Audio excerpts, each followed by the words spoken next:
کامیاب ہو جائے گا۔ اور کئی لوگ کیا سوچ رہے ہیں، ہم کامیڈی کریں گے، نوجوانوں کو بڑی پسند آتی ہے، نوجوان فوٹو بھی کھینچیں گے، ویڈیو بھی بنائیں گے، وائرل بھی کریں گے۔ ہم وائرل ہو گئے، سوچ بدل دو۔ اور کامیڈی ہی کرنے کا شوق ہے، سرکس کرنے کا شوق ہے تو ہمارے ملک میں سرکس کی بھی کمی نہیں ہے۔ جا کے سرکس شوئنگ کرو، منبر رسول کی عظمت کا پامال ہو۔ کامیڈی ہی کرنی ہے، کامیڈی ہی کرنی ہے تو کامیڈی شو میں جا کے اپنی عزت کو نیلام کرو۔ یہ منبر رسول ہے، یہاں سے اللہ کی بات ہوگی، مصطفیٰ جان رحمت کی بات۔ یہ ہماری ذمہ داری ہے، ہم بدلیں اپنے مزاج کو، ہم بدلیں اپنے انداز کو۔ آخری بات بتاؤں، علماء کیسے تھے؟ آج بھی ہیں، کمی آپ کی ہے کہ آپ علماء کا انتخاب نہیں کرتے ہیں، آپ تماشا کرنے والوں کا انتخاب کرتے ہیں۔ لوگ باضابطہ تاریخ لینے سے پہلے پوچھتے ہیں کہ یہ تقریر کرتے ہیں، تھوڑا بہت مستی مذاق بھی کرتے ہیں، ذرا لوگوں کا دل لگا رہے۔ دل کب تک لگائیں گے، مستی کب تک کریں گے؟ جس قوم کی مسجدوں پر بلڈوزر چل رہا ہو، تمہیں آج بھی مستی کی پڑی ہے۔ جہاں مسجدیں توڑی جا رہی ہو وہاں آج بھی مستی کی پڑی ہے۔ جہاں عثمان غنی کا شہزادہ 4 سال سے جیل کی سلاخوں کے پیچھے ہے، تمہیں آج بھی مستی کی پڑی ہے۔ اعلیٰ حضرت کا بیٹا 10 مہینے سے جیل میں ہے، تمہیں اب بھی مستی کی پڑی ہے۔ جہاں بیٹیاں مرتد ہو رہی ہے، تمہیں اب بھی مستی کی پڑی ہے۔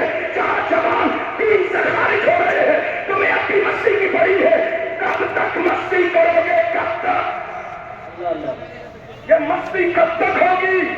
یہ تماشے کب تک ہوں گے؟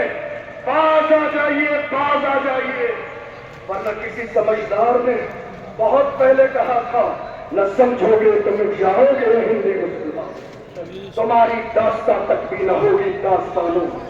آپ جانتے ہیں یہ ملک، آخری جملے بس، میں جانتا ہوں بہت علماء ہیں، معذرت کے ساتھ وہ 3 چیز آخر میں۔ علماء، یہ جس ملک میں عزت کے ساتھ آپ رہتے ہیں، یہ ملک انگریزوں سے کس نے آزاد کرایا؟ ہو سکتا ہے کسی کی سوچ الگ ہو سکتا ہے کوئی مدرسوں کے خلاف بیان دے دے، ہو سکتا ہے کوئی کہہ دے مدرسے آتنک بازی بناتے ہیں، اپنی اپنی سوچ ہے، لیکن کاش جن کی ذہنیت ایسی ہے انہوں نے اگر ملک کی آزادی کی تاریخ پڑھی ہوتی تو انہیں پتہ چل جاتا انگریزوں کے خلاف جہاد کا خطبہ دینے والا ایک مدرسے سے پڑھنے والا عالم دین تھا، دنیا جسے علامہ فضل حق خیر آبادی کے نام سے جانتا۔ سبحان اللہ۔ علماء تھے، یہ علماء کے تیور تھا، کھڑے ہو جاتے تھے۔ انگریزوں میں اتنی ہمت اور جرأت تھی کہ ہمارے علماء کی آنکھوں میں آ کے ڈال کے بات کرتے۔ کون؟ ملک کی آزادی کے لیے اشفاق اللہ خان آگے آئے، لیکن یاد رکھیے گا 1-2 منٹ پر یاد رکھیے گا، ہر زمانے میں ہماری قوم کے اندر سے قوم کی دلالی کرنے والے دلال باہر آتے رہے۔ آج بھی آپ کو سامنا ہے، قوم کے دلالوں سے کر کیا رہے ہیں؟ دن کے اجالوں میں قوم کی دلالی، رات کے اندھیروں میں قوم کی دلالی، مسجد بیچ دی قوم کے دلالوں نے، مدرسے بیچ دیے قوم کے دلالوں نے، جلسے بیچ دیے قوم کے دلالوں نے، جلوس بیچ دیے قوم کے دلالوں نے۔ سوچ رہے ہیں ہمارا بڑا قریب کا رشتہ ہے، پریشانی کا دور آئے گا ہمیں برابر بٹھایا جائے گا۔ ڈاکٹر راحت اندوری نے قوم کے دلالوں ہی کے لیے کہا تھا، لگے گی آگ تو آئیں گے گھر کئی زد میں، یہاں پہ صرف ہمارا مقام تھوڑی ہے، جو آج صاحب مسند ہے کل نہیں ہوں گے، کرائے دار ہے ساتھی مکان تھوڑی ہے، سبھی کا خون ہے شامل یہاں کی مٹی میں، کسی کے باپ کا ہندوستان تھوڑی ہے۔ سبحان اللہ۔ ایک وہ ذات، آخری جملہ، ایک وہ ذات، علماء کا کردار کیسا تھا، علماء کے کارنامے کیا ہیں؟ پڑھیے ملک کی آزادی کی تاریخ۔ دنیا کے ذات گرامی کو علامہ سید کفایت علی کافی کے نام سے جانتے ہیں۔ آپ جانتے ہیں جب کوئی بہت بہادر ہو، نڈر ہو، اور جب کھل کر مہم پر آ جائے تو لوگ سوچتے ہیں بیک گراؤنڈ بہت مضبوط ہے. ہم سے نہیں کہا. کتنے لوگوں نے کہا ناموس رسالت کے موضوع پر. کیا بات ہے؟ بیوی نہیں ہے, بچے نہیں ہیں, فیملی نہیں ہے, خاندان نہیں ہے, سکون اور چین کی زندگی اچھی نہیں لگتی ہے, کھل کر بول رہے ہیں, دبتے نہیں ہیں. ہم نے کہا صرف اتنی ہے, کیا دبے جس پہ حمایت کہو بن جا تیرا, کیا دبے جس پہ حمایت کہو بن جا تیرا, شیر کو خطرے میں لاتا نہیں کتا تیرا.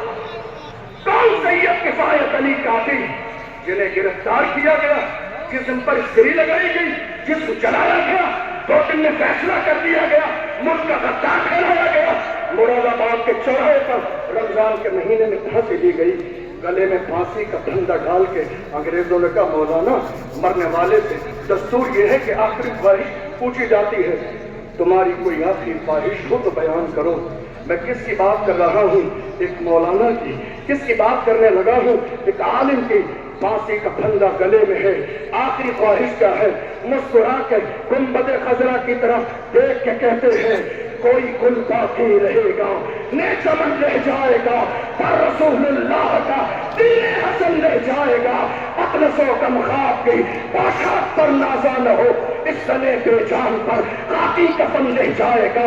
ہم سفیر و باغ میں ہے, کوئی دم کا چہچہا, بلبلیں اڑ جائیں گی, سونا چمن رہ جائے گا. نام شاہانے جہاں مٹ جائیں گے, لیکن یہاں حشر تک نام و نشانے پنجتن رہ جائے گا. علماء کی بڑی ذمہ داری ہے. میں طنز نہیں کر رہا ہوں کسی پر, پورے ملک کے لوگ یہاں موجود ہیں. دیکھ لیجئے, ہاتھ جوڑ کے کہہ رہا ہوں, مزاج بدلیں, انداز بدلیں, ترجیحات بدلیں, اپنا شوق بدلیں. جلسے مزے اور شوق کے لیے نہیں, جلسے قوم کی اصلاح کے لیے کیجیے. پڑھے لکھے لوگوں کو بلائیے. اور آخری جملہ لے لیجیے, ہمارے یہاں جب نعت پڑھنے والے لوگ آتے ہیں اور ہمیں کچھ فرمائش کرنی ہو تو ہم لوگ پرچہ لکھ کے دیتے ہیں کہ فلاں نعت پڑھ دیں یا کم کر دیں. اب ضرورت ہے کہ تقریر کرنے والوں کو بھی پرچہ لکھ کر دیجیے, جو پٹری سے اتر جائیں, جو اپنا موضوع بھول جائیں, جنہیں یہ پتہ نہ ہو کہ ممبر رسول مسیح کے لیے نہیں اللہ کا پیغام سنانے کے لیے ہے. پرچی لکھ کر دیجیے. کہا حضرت بھول گئے موضوع, پرچی لکھ کر دیجیے اور کہیے حضرت آپ کا یہ موضوع نہیں تھا, موضوع اور تھا, آیت اور تھی, انداز اور تھا, جلسے کا عنوان اور ہے. آ جائیے اسی موضوع پر آ جائیے جس کے لیے آپ کو بلایا گیا ہے. جس دن ہندوستان کی سرزمین پر ہمارے علماء, ہماری کمیٹیاں جلسے کو مستی مذاق کے لیے نہیں, قوم کی اصلاح کے لیے کریں گے, دیکھ لینا اس دن ہمارے جلسے میں ڈاکٹر بھی ہوں گے, انجینئر بھی ہوں گے, پروفیسر بھی ہوں گے. کوئی انجینئر مرزا کو نہیں سنے گا تو امام احمد رضا کے غلام کو سنتا.